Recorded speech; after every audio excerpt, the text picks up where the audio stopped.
Welcome everybody back to another episode of the College Football Betting Show. I am your host, Moss Money, and of course, I got my degenerate brothers with me. My man to my left, the homie, you know him. He's on with us on Sundays, breaking down NFL football with me. My degenerate brother, you know him, one of the best in-game live bettors I know. The master of the poker felt this weekend. I want to say, B Diddy, what's up, bro? What's up? What's up? We here, man. Happy Yeah, Friday. we here, man. Another Gotta college get to pod, it. man. And of course, I got my guy down there dressed in pinstripe as he should be, red pinstripe, showing the fills, showing the fills. I should have my Phillies hat on, man. We got a big game, huge game today. Our own professional batter, man. C Sharp, what's up, bro? What's up, fellas? Hoping to ring the bell later tonight. Absolutely, absolutely, huge game, huge fucking game today. So let's get right into the pod, man. And for those who've joined us who are watching, obviously we are not doing this live; we're doing it recorded. But what I want you to do for me is crush that like button, subscribe, hit that notification button. You should be seeing these numbers that I'm seeing. And what we need you to do is to keep supporting the show. Like I said, we don't put up Cash App, we don't put up Venmo. All we ask you is for hit that little thumbs up button wherever you see it, hit that notification button so you know when this show goes on and you get all the plays and likes. Let me tell you where we're at right now. Now, last week we didn't have a show, but I still put up plays, right? And I swept them 3-0 across the board. And what did I say last week? If you caught the show 2 weeks ago on the Money Pop Podcast YouTube, what did I say? I said we would be over 65% come next show. And what did we did? I held it the F down while you boys were out doing whatever you guys needed to do. I held it down, and we are right now at 24, 13, and 2. That is 66%.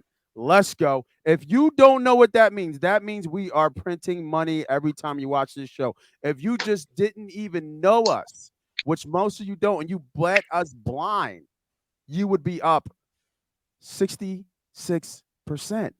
right now from where you started. That's insane right now. We are hitting at an unreal clip right now, and we continue to keep this streak going on since I led the charge last week. And what we do here is we do a kind of round table. We start with our best bets, and we go round table, and then we get to our teasers and parlays and some leans and likes. But since I let it off this week, man, I think I should take my due, man. I got to get us to change. They're expensive. I was looking at them. Them Jones ain't cheap. I might have to have my daughter make some cardboard Jones or something corny because them Jones, a couple $100 for a chain. But you know what? I'm gonna take a page out of your book, B Diddy. Actually, no, no, no, no, no. I don't like that play as my best play. That'll be my second play because I know it's one of your plays. I already know what this play is. I'm going to go with Q's. I'm going with Syracuse right now, plus 14 and a half. This is a huge game, right? First time that these teams have met in Death Valley, being undefeated. Both one's 5-0. No, are they both 6-0? One Clemson's 5-0, and I believe Q's is 6-0. But it's taken me a while to come back around on this Syracuse team. I'm Mm-hmm. sorry, it's Clemson 7-0, and Syracuse is 6-0. And it's taken me a while to come back on this Syracuse team. They're undefeated. But what I'm seeing in this team in Syracuse is that this is really a complete team. They had a good test of North Carolina State last week, and they showed up. And I'm not sure if Clemson is going to be able to score like this with their top players, especially Shipley, who's he's having a killer season rushing the ball. I think Syracuse can slow him down just enough to keep this game close. I think this game it's in Death Valley, so obviously, with the home field advantage there. But I think that this Syracuse team is good enough to keep this game towards a touchdown. I get it right above the line, right above the number. I think it opened up at 13. It's getting hit heavily on the Clemson side, but I like Syracuse here. I think they come in here with a chip on their shoulder. I think they don't back down. They went through the test in NC State. They had Purdue earlier. Virginia defense is always a solid game. I think I like Syracuse here, man, to cover. Give me Syracuse 14 and a half. right now on FanDuel. Lock it in for me. I like the hook. I like that you said 14.5 because I've been looking at it, waiting on 14.5, and I'm going to end up throwing.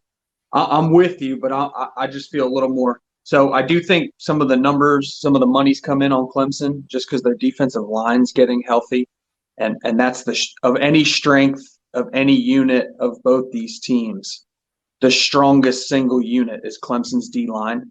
So I could see where maybe some sharp money saying, hey, maybe Clemson's D line, this is the game that 2 or 3 of their first round picks look like it, and maybe they cause chaos. I'm leaning your way. So I love the hook. I'm going to put Syracuse is definitely going to be in my teaser.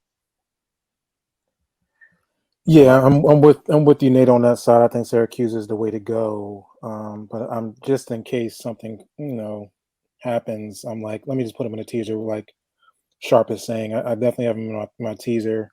That's the way to go here. I was actually looking closely to Clemson team total under 30, possibly. That was a lean for me. I think it's going to be a tighter game, more like a 24-21 type ish, with them covering the spread and getting the team total under. So I'm kind of where you are with it.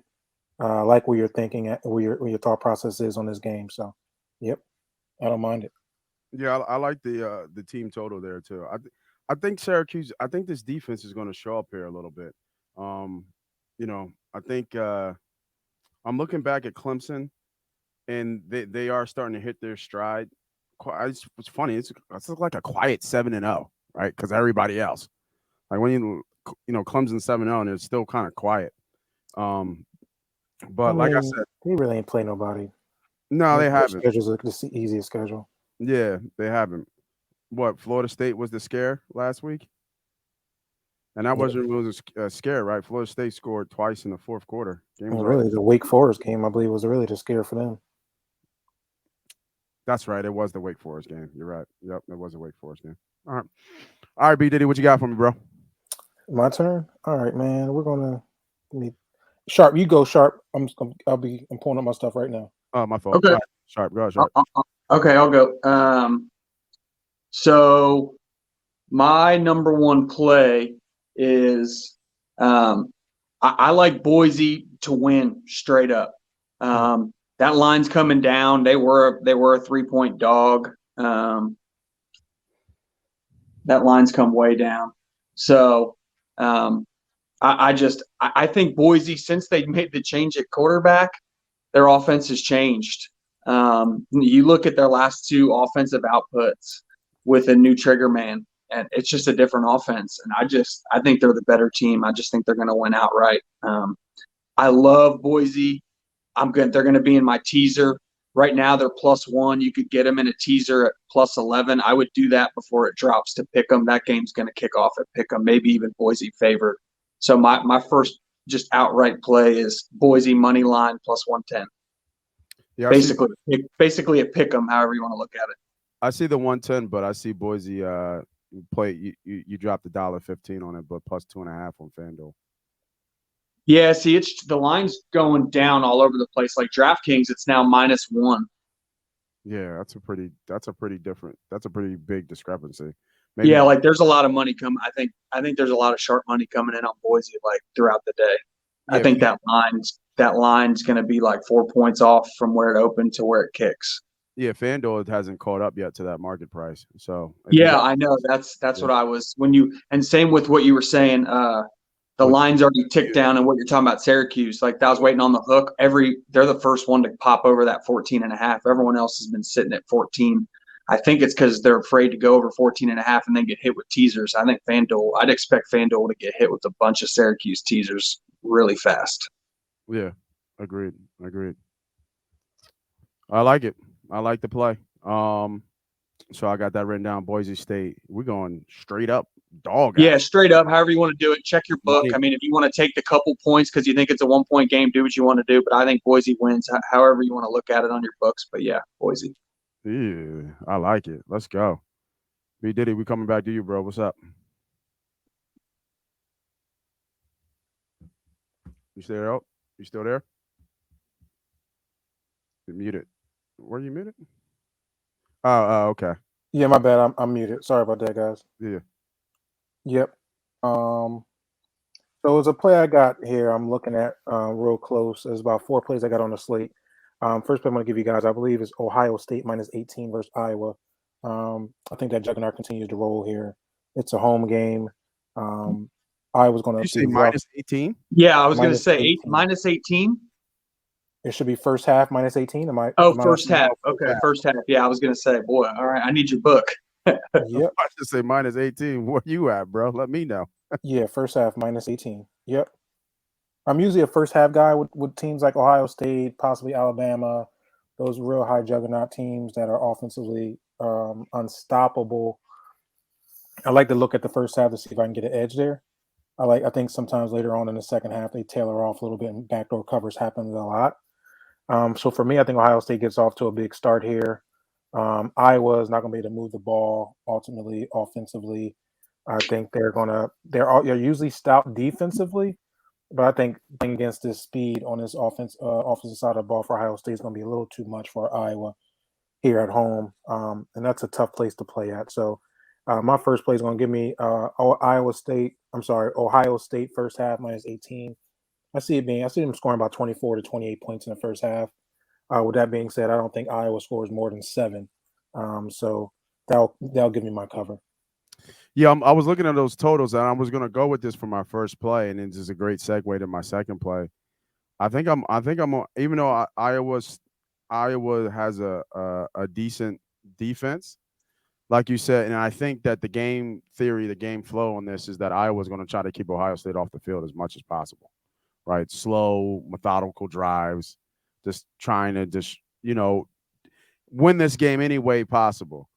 But like you said, you expect Ohio State to score 3 to 4 touchdowns in the first half. So I'm with this play that you've been doing it week in and week out, and I think it's 6-1 in ATS if you look at it, and that's team total over for Ohio Yeah. State. Are you on FanDuel? Because I can't seem to find the team total. Yeah, I'm on FanDuel right now. It's at 38.5. Mm-hmm. What's the total on the game there then on FanDuel? It's 49.5 at $3 I'm looking at. 49.5. Yeah, it's 49. Yeah, I think they're only expecting Iowa to score 9.5 points. Yeah, Yes. so and then Iowa's 9.5.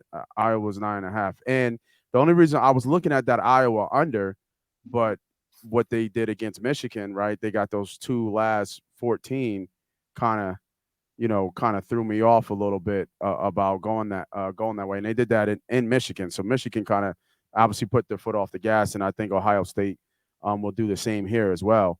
But I think Ohio State gets. I don't like that hook there so much, but I'm still willing to pay the little bit of juice on the better team and the team that scored over 40 points in the last 5-6 games to do it again. So give me right behind you, right in the same coattail with Ohio State. Give me over team total 38.5 Ohio State. And I just want to add, I think historically they haven't played each other in a long time. I think their last head-to-head was in 2017. So Iowa hasn't seen an offense like this through all them years that their great defense has really kind of prevailed. So I think it's going to be tough for them. At the same time, Ohio State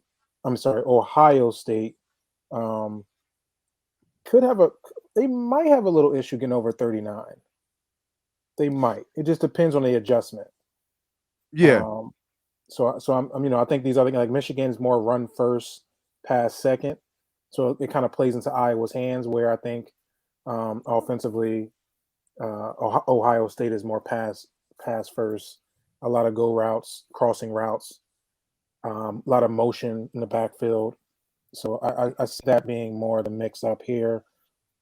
So I was kind of hesitant on the 29.5 and the 39 team total. I just said, let me just get the first half because Ohio State usually comes out firing. So, and that's what I'm banking on. Like you said, I'm banking that they're going to score up almost close to 28 points. So my thought is that I think they get at least 2 touchdowns, right? Even with backups in, I think they still get 2 touchdowns in the second half. Yeah. So I got a couple things in this game. Obviously, Ohio State's where I went to school, so that's the team I'm probably the most plugged in. You guys know, obviously, people listening to the show, I tend to stay away from their games. Just a personal choice. I like to watch the games. I actually like to be a fan of one team and not like worry about how my bet's going. So there's a few things. So Jackson Smith and Jigba's 100% going to play. Now he's on a pitch count, so I think that leans towards Diddy's first half play. Jackson Smith and Jigba is definitely going to get some burn, but it's going to be in the first half. If this game gets out of hand, with Penn State's defense looming the following week at Happy Valley, they're going to call the dogs off early. So the numbers are kind of leaning your way, though, Moss, too, because you were saying, I pulled it up on FanDuel.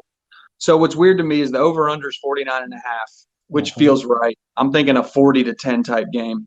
To me, it all comes down to, can Iowa State's defense score a touchdown? Like, can C.J. Stroud make a bad read? You know, they got good secondary play. Maybe Jackson Smith and Jigba's rusty. It's an option route. He runs the wrong option. Bam, pick six. That's the only way I see this game covering. That being said, I think the total's right. But what threw me off is that you said Ohio State's at 38.5, but Iowa's at 9.5. Well, those numbers don't add up. That means they're leaving like 2 points out there on the total, which is, I don't ever like that. Like, that to me is just like someone made a mistake. So I like both of your plays, honestly. I see this as, I think Ohio State can get to 40, but I think they can cover the first half spread faster, if that makes sense. No, it does. Yeah. It's just like it's just like what B. Diddy was saying, talking about they're going to get out the gates fast. Like you said, the look ahead with Penn State looming. I thought about that as well. But I think they're going to, like you said, I don't know where Iowa's going to score. And by the time they blank in the third quarter, it could be 35-0. Yeah, at halftime, that could be the halftime score. Yeah, that could be the halftime score. So I'm looking at that. If they get to 35 or 28, I think they break another play open in the second half where they run a couple scores. And then here's the thing too, a little kind of it might even, I mean, it kind of plays to both what you're talking about. I think Ohio State's defense is going to score. They're with new defensive coordinator Jim Knowles. It doesn't matter if they're playing a bad offense, a rush offense, a pass offense, an offense that can't block for. He blitzes. That's just in his DNA. He's going to blitz, and he's going to blitz a lot. And Iowa State cannot protect. Their offense is anemic. So, like, I could see Ohio State's defense putting up 14 points on their own. So I like the way both you guys are thinking. Again, personally, I just tend to stay away from Ohio State games, but I think both you guys are seeing this game the right way. All right, Sharp, keep it going, man. Oh, hold on. I want to pause real quick. Am I reading, did it say the Yankees have struck out 30 times in 2 games? Yeah. Yeah. Okay, I just want to make sure I was reading that right. Shout out to Magic Mike. He's got 10 million riding on the Astros. Magic Mac. Yeah. Mattress. Yeah, Mattress Mac. Yeah. I mean, he does that every year, right? Not this much. I don't think I've ever seen him hit this much. At least publicly, right? I know he puts a lot of money around, but publicly, like, he's been hitting on the Astros week in and week out. For 30 strikeouts? Like, what's going on here? They're going to get swept, I think. 30 strikeouts in 2 games? Yeah.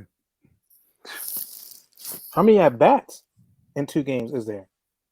Can we do the math real quick? I have no idea. No idea. Hey, the Phillies aren't the Phils to win, right? I just want the Phils to get there. You know what I mean? I don't care about the Yankees. I mean, I got money on the Astros, though. I want the Yankees to win because I don't think we can be used to. I'm worried about all the Phillies hitters that are watching 2-strike fastballs down the middle and not even swinging down the middle. What the? Yeah. Oh, yeah. TV. Yeah. All right, let's get back. Sorry about that.